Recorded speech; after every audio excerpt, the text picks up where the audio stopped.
కళలకు కాణాచి వేద గంగోత్రి ఫౌండేషన్ సంయుక్త నిర్వహణలో జాతీయ స్థాయి సాంఘిక నాటకోత్సవాల ప్రారంభ సభ మంగళవారం నిర్వహించారు. ఈ సందర్భంగా ప్రఖ్యాత రంగస్థల నటుడు ఏఆర్ కృష్ణ జాతీయ రంగస్థల పురస్కారాన్ని ప్రముఖ రంగస్థల నటుడు దర్శకుడు డాక్టర్ డిఎస్ఎన్ మూర్తికి ప్రదానం చేశారు.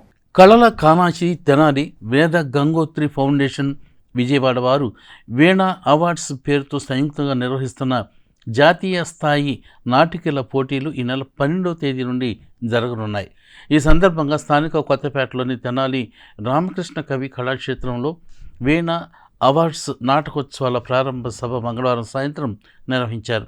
ఈ కార్యక్రమంలోనే పద్మభూషణ్ ఏఆర్ కృష్ణ జాతీయ రంగస్థల పురస్కార ప్రధానోత్సవ సభ, విపంచి పుస్తకావిష్కరణ, రంగ వీక్షణం, గ్రంథావిష్కరణ కార్యక్రమాలను నిర్వహించారు. పట్టణ రంగస్థల కళాకారుల సంఘం అధ్యక్షురాలు బుర్రా జయలక్ష్మి జ్యోతి ప్రజ్వలన చేసి ఆయా కార్యక్రమాలను ప్రారంభించారు. వేద గంగోత్రి ఫౌండేషన్ వరప్రసాద్ సభాధ్యక్షత వహించారు.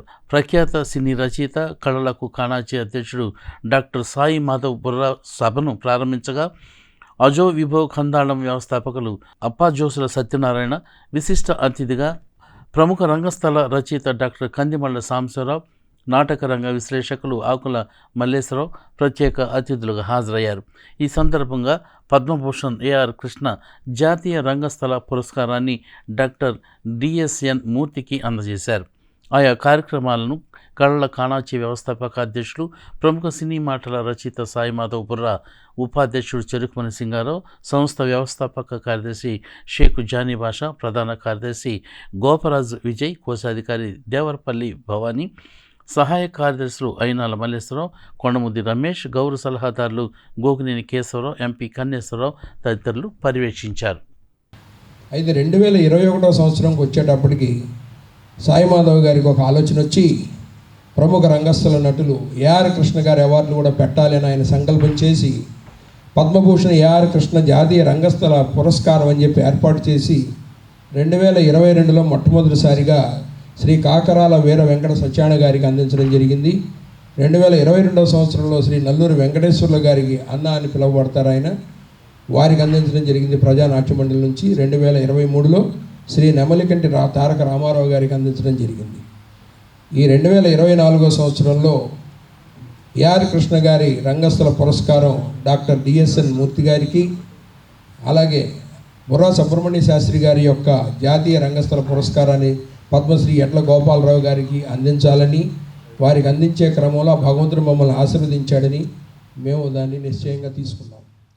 ఇప్పుడు చీరాల కాలేజీలో CPZ chemistry, biology and zoology అని ఉండేది ఆ రోజుల్లో. ఇందాక చెప్పాడు కదా, డిఎస్ఎన్ మూర్తి అంటే 71 సంవత్సరాల నాటక చరిత్ర మూర్తిని భావించినటువంటి ఒక మూర్తి డిఎస్ఎన్ మూర్తి. 71 years. అతనికి నాకు మా ఇద్దరికి 9వ ఏటే భక్తి మహిమ అనే ప్లేలో ఆయన ఎప్పుడు పెద్ద వేషం ఉంటుంది, మనకి చిన్న వేషం ఉంటుంది. అందులో ఆచార్య పాత్ర అయింది, నేనేమో గ్రామ పెద్ద. మా ఇద్దరికన్నా పెద్ద పాత్ర ఇంకోడుతుంది, వాడు బ్రహ్మాండ నరసింహమూర్తి. సరే వాడు ఎక్కడున్నాడో కూడా మనకి ఇప్పుడు తెలియదు, కానీ ప్రస్తుతానికి ఆ రోజుల్లో కొరపాటి గంగాధరరావు గారి యొక్క కుమారుడు శేఖరు మురళి, పెద్ద కుమారుడు శేఖరు, రెండోవాడు మురళి, నేను, మా డిఎస్ఎన్ మూర్తి గారు, మేమందరం కూడా అక్కడ అది చాలా గొప్ప స్థితి. మేము చదువుకునేటువంటి ఒక పాఠశాలకి మేడ మీదనే అప్పుడే అదే సంవత్సరం ఆయన 1954లో సింగరాజు నాగభూషణం గారు రిటైర్ అయినారు హెడ్ మాస్టర్గా. గొప్ప నటుడు ఆయన. ఆ రోజుల్లో నా కళ్ళతో నేను మా డిఎస్ఎన్ మూర్తి కూడా చూసాం ఆయన వదిల్లో ఇంగ్లీష్ ప్లే. అంటే మాకేం అర్థం కాలేదులేండి, కాకపోయినా ఆ బాడీ, ఆ పర్సనాలిటీ, ఆ రావటం, అసలు ఆ మేకప్, ఆ డిక్షను, ఆ వాయిస్, ఒక రకమైన ఉత్తేజం కలుగుతుంది. ఆయన మేము చదువుకునేటువంటి ఒక బోర్డ్ హై స్కూల్ ఎదురు కూడా మేడం మీదనే ఉండేవారు రిటైర్ అయిన తర్వాత. సరే, కొరపాటి గంగాధరరావు గారు ఉన్నారు, దాని తర్వాత పిఎల్ నారాయణ గారు ఉన్నారు, కేఎస్టి షాయి ఉన్నాడు. ఇందాక చెప్తున్నారు పిఎల్ నారాయణ గారితో నటించారు అని. చాణక్య, ఆ చాణక్యలో పిఎల్ నారాయణ గారు చాణక్యుడు, ప్రతిహారి మనవాడేమో ప్రతిహారి పాత్ర, కేఎస్టి షాయి ఏమో మంత్రి. నాటకానికి ఇది ఉండాలి, ఒక రిపర్టరీ బృందం ఉండాలి, పెయిడ్ ఆర్టిస్టులు ఉండాలి, వాళ్ళ నాటకాన్ని టికెట్లు వేసి చూపించాలి, ఆ కంపెనీలో ఒక 5-6 నాటకాలు చేతిలో ఉండాలి, ఇవి తీసుకుని ఒక ఊరు పోతే అక్కడ క్యాంప్ పెడితే 5-6 నాటకాలు ఒక్కొక్కటి 10 రోజులు వేయాలి, జనం టికెట్ల వరకు చూడాలి, అప్పుడు కానీ తెలుగు నాటకం బాగుపడదు. ఈ పోటీలు 70 ఏళ్ళ నుంచి ఇవాళ వరకు ఆ పోటీలు జరుగుతూనే ఉన్నాయి. అదే ముగ్గురు జడ్జిలు కూర్చోవటం, అవే రూల్స్, ఏమీ మారలేదు. 45 ఆంధ్ర నాటక పరిషత్ మొదలు ఇవాళ మనం ఇప్పుడు పెట్టబోతున్నది, రేపు పెట్టబోతున్నవి ఏదైనా కానీ.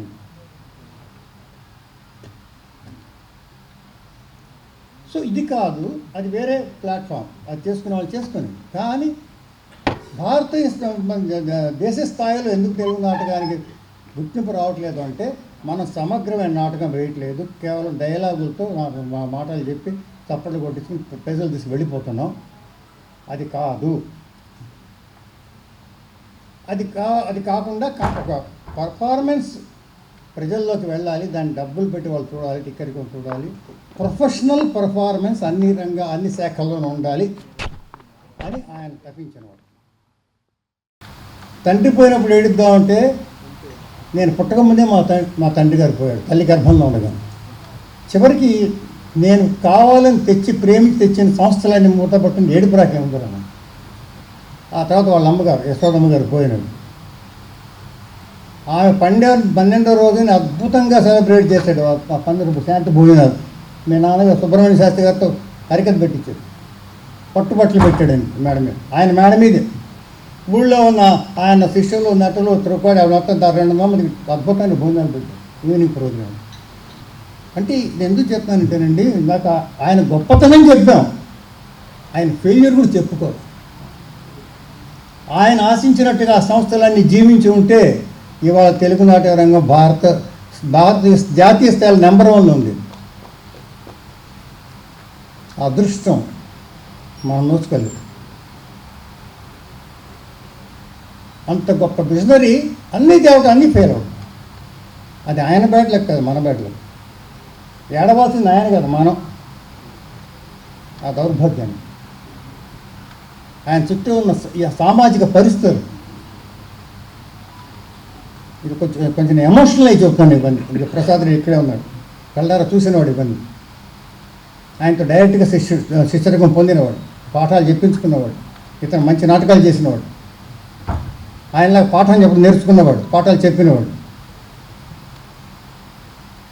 నాతో పాటు పెరిగినవాడు. సో అటువంటి విజనరీ మళ్ళీ ఎప్పటికి వస్తాడో తెలియదు ఈ రాష్ట్రానికి.